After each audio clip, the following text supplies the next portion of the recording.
Ciao a tutti e bentornati in un nuovo video paranormal. Oggi voglio raccontarvi una delle storie più famose ed inquietanti legate alla tavola Ouija. Nel 1982 a Calle Canitas in Messico un gruppo di ragazzi si riunisce per passare una serata all'insegna del divertimento e della spensieratezza come erano soliti fare ogni tanto. Ma quella particolare sera decidono di giocare con una tavola Ouija per contattare lo spirito di una persona scomparsa, ma quello che però non sanno è che l'utilizzo di quell'apparentemente innocua tavoletta di legno darà il via ad una serie di terribili eventi che trasformerà quella casa in una delle più infestate del Messico e che segnerà per sempre tutte le loro vite, arrivando ad innescare una spirale di terrore e morte proprio tra i giovani coinvolti in quella vicenda. Chi ha documentato tutta questa storia è Carlos Trejo, uno dei protagonisti di tutta questa vicenda, che riportò i fatti in un libro e da questo libro nel 2007 venne poi prodotto un film, Canitas Presenze. La storia che vi sto per raccontare è conosciuta come La maledizione di Calle Canitas. Ma amici, prima di immergerci in questa nuova storia, vi chiedo di iscrivervi al canale e di attivare la campanellina delle notifiche per non perdere tutti i miei prossimi video se siete appassionati come me di paranormale, misteri irrisolti e storie true crime. Ma adesso iniziamo. Siamo a maggio del 1982 al 51 di Calle Canitas, un quartiere di Città del Messico. Un gruppo di amici decide di riunirsi a casa di Carlos Trejo per passare una serata tra bere qualche birra, guardare la TV, intrattenersi con qualche gioco come erano soliti fare. Il gruppo era composto da 7 persone. Carlos, sua sorella Norma e il suo ragazzo Emanuel, la ragazza di Carlos di nome Sofia, gli altri 2 fratelli di Carlos e Norma di nome Jorg e Luis, adolescenti all'epoca dei fatti, e Fernando, un loro amico.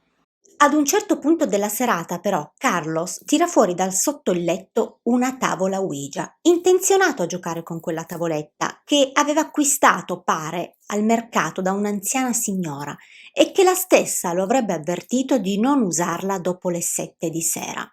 Per chi non lo sapesse, la tavola Ouija è uno strumento per comunicare con l'aldilà. Ha sopra tutte le lettere dell'alfabeto, i numeri da 0 a 9, un sì, un no, un addio e un ciao. Si usa con una planchette, che è un indicatore mobile. E una volta messo sopra la tavoletta, con l'indice della mano dovrebbe poi muoversi tra le lettere. Ovviamente in merito c'è molta critica, c'è chi definisce questo oggetto solamente un gioco e che sarebbe l'autosuggestione delle persone a far sì che la planchette si muova tra le lettere.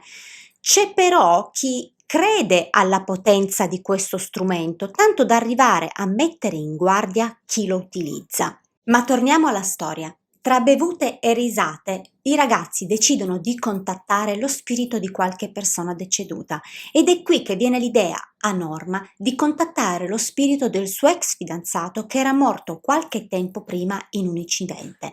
E sembra che non fosse la prima volta che cercava di contattarlo, purtroppo però senza successo. A quel punto i ragazzi di comune accordo decidono di fare uno scherzo a Norma, fingendo possessioni, rumori, malesseri fisici provocati proprio dalla seduta medianica. Purtroppo però sono inconsapevoli che l'intero scherzo gli si rivolterà contro, facendogli vivere un vero incubo. All'inizio del gioco decidono di utilizzare come planchette un bicchierino e quando tutti vi appoggeranno le dita sopra è proprio Norma ad iniziare la seduta ponendo la prima domanda, e cioè se ci fossero degli spiriti all'interno di quella stanza.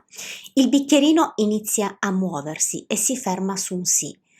Da qui una serie di parole senza senso fa scoppiare l'intero gruppo a ridere, complici anche il fatto che fossero un po' brilli per via dell'uso degli alcolici che avevano fatto.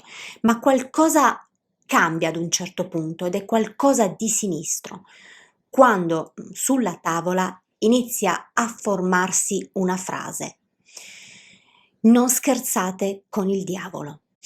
Dopo questo avvertimento, il rumore di alcune finestre che sbattono in continuazione fa alzare i fratelli più piccoli di Carlos e Norma, Jorg e Luis, che cercano di chiuderle, ma senza riuscirci. Questo fatto non ferma l'ilarità del gruppo, né tantomeno Norma, che si appresta a fare una seconda domanda, e cioè se lo spirito del suo ex fidanzato fosse proprio lì con loro. Ed è qui che quello che era iniziato come uno scherzo a Norma si trasforma in qualcosa di davvero inquietante, facendo smettere all'istante di ridere e scherzare tutti i ragazzi che fino a quel momento avevano preso alla leggera l'intera situazione, gettando nella confusione e nel panico tutti quanti perché avevano compreso che forse Emanuele era stato posseduto dalle entità che avevano risvegliato, e questo gliene diede conferma quando Emanuele, che si stava contorcendo per terra in preda alle convulsioni, inizia a flettere il suo corpo in posizioni umanamente impossibili e iniziò anche a parlare con una voce che non era la sua, una voce davvero da brividi. Carlos però vuole ancora pensare che Emanuel stia scherzando, infatti gli intima di smetterla, prendendolo anche per un braccio nel tentativo di farlo rialzare. Ma qui qualcosa di veramente incredibile fa tremare tutti quanti, perché Emanuel, con una forza fuori dal comune, scaraventa via Carlos come se fosse un pupazzo e con una voce da oltretomba gli urla che non potevano fermare quello che avevano liberato. E qui si scatena il putiferio, perché gli oggetti iniziano a cadere, le sedie si spostano da sole, le lampadine scoppiano improvvisamente. Emanuel inizia a parlare con una voce inquietante e una lingua sconosciuta. Tutto il gruppo è in preda alla paura, iniziano a scappare per casa, qualcuno piangendo, qualcun altro pregando, fino a quando non si riversano tutti in mezzo alla strada, tutti tranne Emanuel. Anche Carlos è in preda alla paura, ma cerca di prendere in mano la situazione e contatta subito al telefono un suo amico sacerdote, padre Thomas. Il parroco al momento della chiamata stava dormendo, ma quando risponde al telefono nota subito che Carlos è davvero fuori di sé dal terrore perché sta urlando in preda al panico. E questo fa pensare a padre Thomas che forse era successo qualcosa di davvero molto grave a quel ragazzo, perché Carlos gli dice che ha urgente bisogno di lui perché il male si era scatenato in casa sua per causa loro e che se non fosse arrivato subito sarebbero morti tutti quanti. Padre Thomas ascolta tutto il racconto del ragazzo e gli comunica che sarebbe andato l'indomani mattina per benedire la sua abitazione, ma per il momento si raccomanda di fargli mettere davanti la porta di casa la Sacra Bibbia aperta. Ma il sacerdote non arrivò mai in quella casa, perché solo qualche ora dopo quell'angosciante telefonata, mentre si stava preparando proprio per andare a casa di Carlo Streio al 51 di Calle Canitas, per qualche oscura ragione scivolò giù dalle scale spezzandosi il collo e facendolo morire all'istante, proprio come se il demonio avesse voluto impedire la sua presenza in quella casa. Carlos e i suoi fratelli rientrarono a casa al mattino, ma di Emanuel non c'era più traccia. Stando ad alcune testimonianze, qualcosa di incredibile accadde anche quella notte, perché nell'esatto momento della morte di padre Thomas, il testo della Bibbia che Carlos aveva messo su ordine del sacerdote davanti alla porta di casa sua iniziò a sanguinare. Padre Thomas fu la prima vittima di questo caso che ancora oggi è conosciuto come la maledizione di Calle Canitas. Nei giorni successivi la situazione non migliorò affatto, anzi sembrò peggiorare. Pensate che una notte, quando Norma si alzò per andare in bagno, si mise ad urlare talmente forte da far svegliare tutti all'interno della sua casa, perché aveva visto nel corridoio una figura simile ad un monaco tutto incappucciato con delle unghie molto lunghe ed una risata davvero inquietante. Norma prese subito un crocifisso che era appeso ad una parete e in quel momento la figura svanì. Ma quella non fu l'unica volta che videro quella macabra figura, perché Una notte si palesò ai piedi del letto di Jorg e Louis, spaventandoli a morte, e dopo questa serie di terribili eventi che i fratelli Treio decisero di abbandonare per sempre la loro casa. Ma in questa spirale di morte la seconda vittima fu proprio Emanuel, il ragazzo di Norma, che perse la vita insieme a tutta la sua famiglia mentre stavano viaggiando in auto, e non si riuscì mai a capire com'era stato possibile che in una via poco trafficata l'auto uscì di strada schiantandosi contro un albero. La terza vittima fu Fernando, il loro amico, che perse la vita a soli 26 anni in un modo davvero allucinante a causa di un proiettile vagante che era partito dopo una rissa in un bar. Anche Sofia, che in seguito divenne la moglie di Carlos, morì a soli 28 anni per un tumore cerebrale. Anche il fratello di Carlos e Norma, Jorg, rischiò la sua vita, ferendosi gravemente in un incidente d'auto. Venne perforato da un pezzo di vetro, ma miracolosamente riuscì a sopravvivere. In quel periodo di grande dolore, per Carlos fu molto d'aiuto il suo miglior amico Guglielmo, e per un colpo di fortuna fece sì che lo stesso amico riuscì ad interessarsi all'acquisto della loro casa, ma sembra che il giorno in cui doveva firmare il contratto d'acquisto, Guglielmo ebbe un incidente d'auto mortale. Sembrava proprio che quella triste catena di eventi si fosse concentrata su tutte le persone che avevano avuto a che fare con Carlos e con la sua casa. Si contarono 15 decessi dopo quella maledetta notte. Pensate che dopo 10 anni Carlos tornò ad abitare lì e decise di aprirla al pubblico gratuitamente a tutti quelli che volevano visitarla, curiosi, appassionati di paranormale, ghost hunters, ma con delle regole ben chiare che aveva affisso su un cartello all'entrata della casa.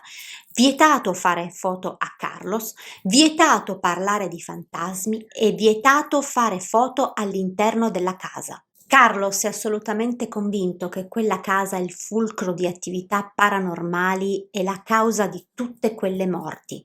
Pensate che prima di scrivere il suo libro fece delle ricerche su quel luogo e venne fuori che l'immobile fu costruito su un cimitero Takuba.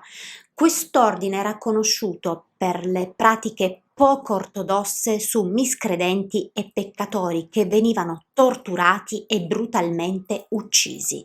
In seguito diversi giornalisti e demonologi si interessarono a questo caso dopo tutte quelle stranissime morti, arrivando a fare anche delle ricerche all'interno di quella casa, ma questa cosa purtroppo fece solo che accrescere il numero dei decessi, perché ci furono delle persone che morirono in circostanze davvero misteriose, come suicidi o casi di pazzia.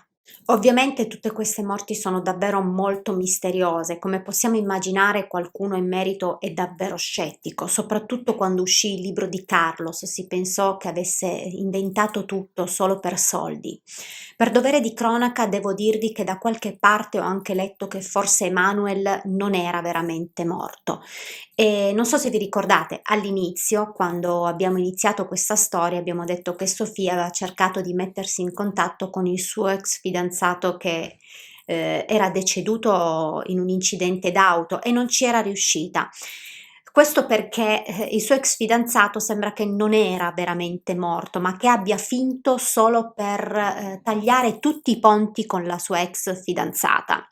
Tutti gli altri decessi però ci sono stati per davvero. Carlos, da quanto racconta, ha imparato a convivere con le presenze nella sua casa, arrivando a convincersi che tutta quella faccenda era proprio una questione tra lui e lo spirito. Amici, questa è una storia davvero incredibile. Sono solo sfortunate coincidenze tutti quei decessi, oppure è veramente legato alla maledizione dell'abitazione alla 51 di Calle Canitas? Fatemelo sapere nei commenti, perché sono davvero curiosa di sapere se conoscevate questa storia e soprattutto cosa ne pensate della tavola Ouija, perché per me è uno strumento davvero interessante, che mi incuriosisce parecchio, anche se non credo che la farei mai. Amici, siamo arrivati al termine di questa storia, mi raccomando scrivetemi nei commenti perché vi leggo, io vi mando un bacio grande e ci vediamo la prossima settimana con un altro video. Mi raccomando, se il video vi è piaciuto lasciatemi un like. Ciao!